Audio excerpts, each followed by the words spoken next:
Semua terlihat begitu sangat sempurna. Banyak teman, keluarga yang mencintainya, pintar bahkan cantik pula. Namun Amanda Todd membuat kesalahan besar di usia 12 tahun. Kesalahan yang membuatnya menjadi sangat menderita dan depresi berat yang akan mengubah hidup Amanda sampai 3 tahun berikutnya karena dunia maya telah merenggut nyawanya. Suatu siang yang cerah di bulan Oktober 2012, seorang gadis mengajak ayahnya untuk membuat tato. Amanda ingin menato pergelangan tangannya dengan tulisan Stay Strong. Sedangkan ayahnya, Noam Todd, berencana membuat tato aksara Cina yang berarti kekuatan. Namun apanya, keinginan Amanda itu menjadi permintaan terakhirnya yang tak pernah terwujud. Amanda Todd adalah seorang gadis cantik yang ceria. Masa kecil bersama orang tuanya, Noam Todd dan Carol Todd, dilaluinya di Port Coquitlam di pinggiran kota Vancouver, Kanada. Layaknya anak-anak lain, gadis yang dilahirkan pada 27 November 1996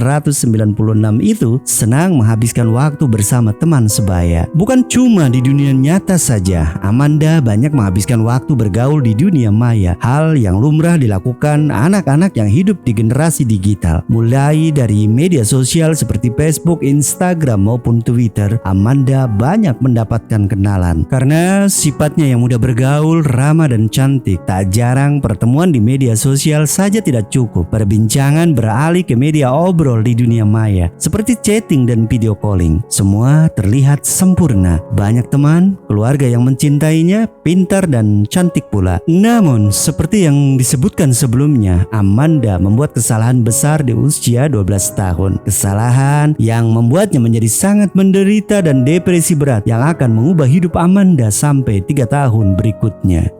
Cerita berawal ketika dia mendapatkan teman seorang pria di media sosial. Sebut saja namanya Mr. X. Obrolan yang intens antara Amanda dan Mr. X mulai terbangun secara intim. Karena kepiawaiannya bermain kata, Mr. X berhasil membujuk Amanda untuk melakukan video chat. Dan wajah gadis cantik lugu ini bisa dilihat oleh Mr. X. Sampai suatu malam, Amanda melakukan hal yang akan ia sesali seumur hidupnya. Pada obrolan kali itu, Mr. X mulai membujuk Amanda untuk membuka kaos, memperlihatkan bagian tubuh vitalnya. Gadis lugu berusia belia itu ternyata termakan bujuk rayu busuk Mr. X. Ia menaikkan sedikit kaosnya sehingga buah dadanya terlihat. Hal ini hanya terjadi beberapa detik saja sebelum Amanda cepat-cepat menarik kaosnya untuk menutupi dadanya. Bagi remaja berusia belasan, keputusan tanpa pikir panjang sepertinya menjadi masalah yang sudah sangat jamak. Sama halnya dengan Amanda. Awalnya ia berpikir hal itu tidak akan berdampak apa-apa. Toh pria yang dia kenal tersebut bertutur ramah, remaja baik-baik. Begitu mungkin penilaian Amanda terhadap pria yang ngobrol dengannya itu. Dia tak sadar perbuatannya itu merupakan terbukanya pintu bagi kekelaman yang akan menghantui Amanda di hari-hari berikutnya. Pria tersebut ternyata tidak sebaik yang disangka Amanda. Mr. X mulai meneror Amanda dengan kiriman pesan melalui Facebook yang meminta Amanda untuk melakukan pertunjukan di depan kamera buat pria bejat ini. Jika tidak, aku akan menyebarkan foto dirimu mempertunjukkan buah dada ke semua orang yang kau kenal.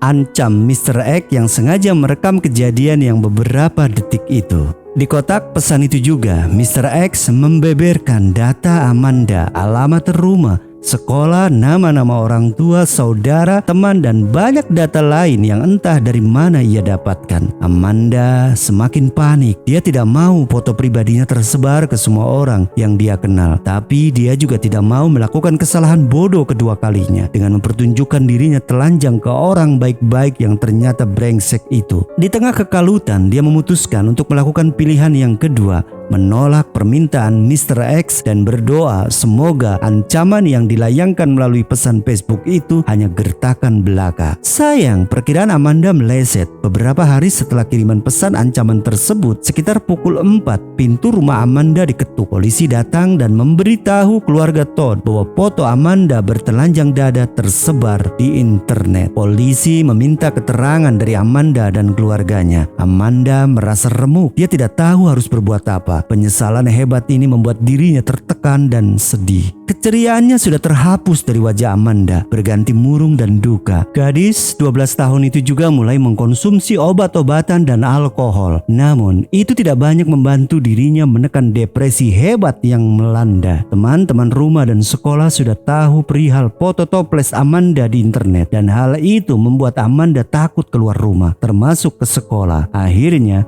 orang tua Amanda memutuskan untuk memindahkan buah hatinya ke sekolah lain demi menghapus semua ingatan akan kejadian memalukan itu. Namun, sepertinya noda itu sudah sangat kuat melekat di benak Amanda sehingga tidak ada usaha apapun yang mampu membersihkan secara tuntas. Di sekolahnya yang baru, Amanda sedikit demi sedikit bisa memulihkan derita psikologisnya. Namun, itu tidak bertahan lama. Setahun setelah kejadian itu, Mr. X kembali menghantui hari-hari Amanda. Kali ini serangannya lebih hebat. Dia mengirimkan foto telanjang dada Amanda ke semua teman Facebooknya dan membuat akun Facebook khusus dengan foto memalukan tersebut sebagai foto profilnya. Mulailah Amanda menjadi target bullying, baik di dunia maya maupun di dunia nyata. Teman-teman sekolah menyorakinya seakan dia seorang bintang tenar. Bedanya itu bukan sorakan membanggakan. Di internet, orang-orang juga tak henti merundung, membuli Amanda, meminta foto-foto syur lainnya. Seakan Amanda seorang pelacur tak ada harganya. Amanda mulai tenar sebagai bahan cibiran di internet. Seketika itu juga, dunia nyata juga mulai mengenali Amanda, gadis lugu yang foto dadanya ada di mana-mana. Amanda mulai kehilangan teman-teman dekatnya dan yang lebih parah, kehormatannya. Dukungan moral dari orang tua dan saudaranya tidak mempan membentengi terpaan cibiran dari segala arah yang menerpa batin Amanda. Di usia belia itu, Amanda beberapa kali melakukan percobaan bunuh diri dengan mengiris nadi pergelangan tangannya. Bagi Amanda, hidup sudah tidak berharga, namun sang Halik belum mengizinkan Amanda bertemu dengannya. Tahu beratnya beban yang ditanggung anaknya akibat dunia maya yang telah merenggut kehidupan indahnya, akhirnya orang tua Amanda, Todd, kembali memindahkan putrinya ke sekolah lain. Di tempat yang baru ini, Amanda kembali mendapatkan harapan hidupnya. Di bulan pertama dia bersekolah, dia mendapati seorang teman pria yang usianya lebih tua dari Amanda. Itulah kali pertama Amanda mempunyai teman kembali setelah terkungkung dalam depresi mendalam yang membuatnya takut bertemu orang lain. Amanda merasa mendapatkan teman yang bisa mendengarkan keluh kesahnya, berbagi beban penderitaan hidup yang baru ia alami, dan menumbuhkan kembali senyum di wajah Amanda. Sampai suatu ketika mereka pun saling suka. Namun, lagi-lagi Amanda melakukan tindakan ceroboh. Sang pria yang ternyata sudah memiliki kekasih itu meminta Amanda untuk datang ke rumah ketika kekasih pria itu sedang pergi berlibur beberapa hari. Di rumah tersebut, mereka berdua melakukan hubungan badan. Seperti bom yang akhirnya meledak, pesan singkat yang dia terima dari kekasih pria itu seminggu kemudian berisi caci maki terburuk yang pernah diterima oleh gadis berusia 13 tahun. Bukan itu saja, di hadapan sekitar 50 teman sekolah barunya, kekasih sang pria bersama 15 teman termasuk pria yang meniduri Amanda mencaci maki Amanda. Beberapa orang juga mendorongnya sampai terjatuh, bahkan meninjunya. Ada beberapa orang yang merekam kejadian itu dengan telepon genggamnya. Amanda hanya bisa menangis sampai akhirnya beberapa guru dan ayah Amanda datang dan membawanya pulang. Kekalutan Amanda sudah sampai pada puncaknya. "Aku sangat ingin mati," kata Amanda dalam catatannya. Sampai di rumah, Amanda menenggak cairan pemutih pakaian. Orang tua Amanda menemukan putrinya dalam keadaan sekarat dan langsung melarikannya ke rumah sakit. Nyawanya tertolong. Sesampainya di rumah, Amanda tidak menemukan satu alasan pun untuk mempertahankan hidupnya. Bahkan keputusannya untuk mengakhiri hidup dengan meminum cairan pemutih pun menjadi olok-olok di dunia maya. Muka Amanda dengan botol pemutih tersebar di mana-mana dengan kata-kata ejekan yang menyakitkan. Di Facebooknya pun banyak olok-olok, bahkan menyarankan Amanda untuk meminum cairan pemutih pakaian jenis lain supaya berhasil bunuh diri. Bullying itu terjadi selama berbulan-bulan. Cacian demi cacian yang buat mereka menyenangkan. Semakin menyakitkan, semakin banyak yang dibuat tertawa. Gadis 13 tahun mana yang mampu menyandang beban malu sebesar itu? Percobaan bunuh diri terus saja dilakukan Amanda dengan mencoba menyayat pergelangan tangannya. Obat antidepresan menjadi sahabat sejati Amanda Sampai akhirnya ia overdosis dan kembali dilarikan ke rumah sakit. Nyawanya kembali tertolong. Amanda kembali ke rumah namun jiwanya sudah lama mati. Di tengah tekanan yang sudah sedemikian parah, pada 7 September 2012, Amanda memutuskan untuk menceritakan kepada dunia apa yang dirasakan. Dia membuat video diri. Di video hitam putih berjudul Amanda Todd Story, Struggling, Bullying, Suicide, Self-Harm, yang berdurasi sekitar 9 menit ini, Amanda bercerita tentang kisah pilu hidupnya melalui tulisan di atas lembaran kartu berukuran sekitar 15 kali 10 cm.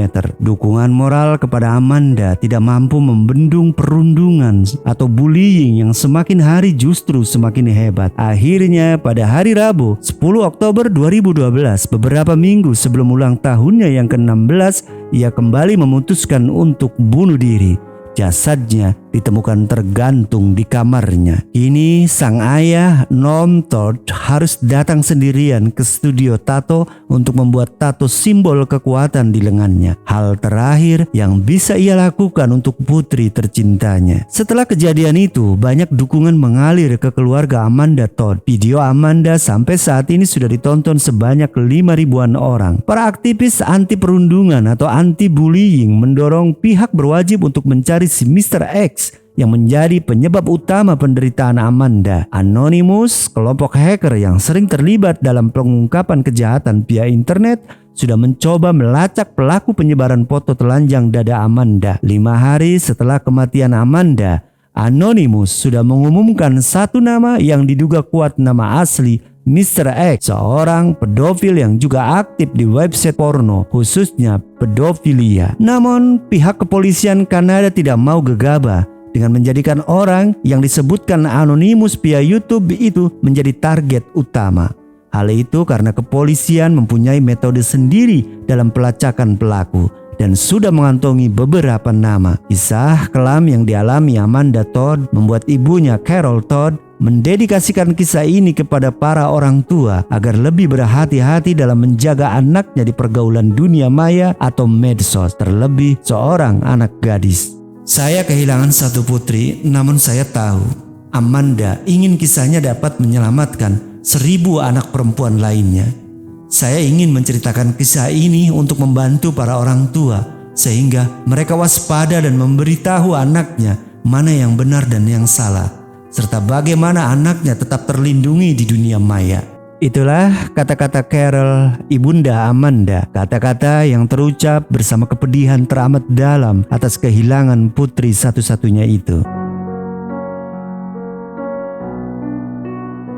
Baiklah lur, itulah kisah betapa sadisnya ya kejahatan di media sosial. Efek mematikannya menyiksa secara perlahan hidup korbannya. Memang daya hancur dari bullying baik di medsos maupun di dunia maya lainnya ya, benar-benar membuat korban mati sebelum kematian itu mendatangi terlebih dahulu. Oke, yang suka dengan cerita ini bantu klik tombol like-nya, bagikan juga ke teman, rekan, kawan, mantan maupun lawan ya. Dan jangan lupa buat yang belum subscribe, injek deh tombol subscribe-nya agar kami makin semangat lagi nguber berita-berita kriminal demi untuk kita sama-sama memahami bahwa sekecil apapun tindak kejahatan, dampaknya sangat buruk buat kita dan orang-orang di sekitar kita. Dan yang paling akhir, gak akan pernah saya bosan untuk mengingatkan diri saya dan sedulur semua. Tetap istiqomah jaga sholat 5 waktu ya, agar senantiasa hati dan tindakan kita selalu terjaga dalam kebaikan. Wassalamualaikum warahmatullahi wabarakatuh.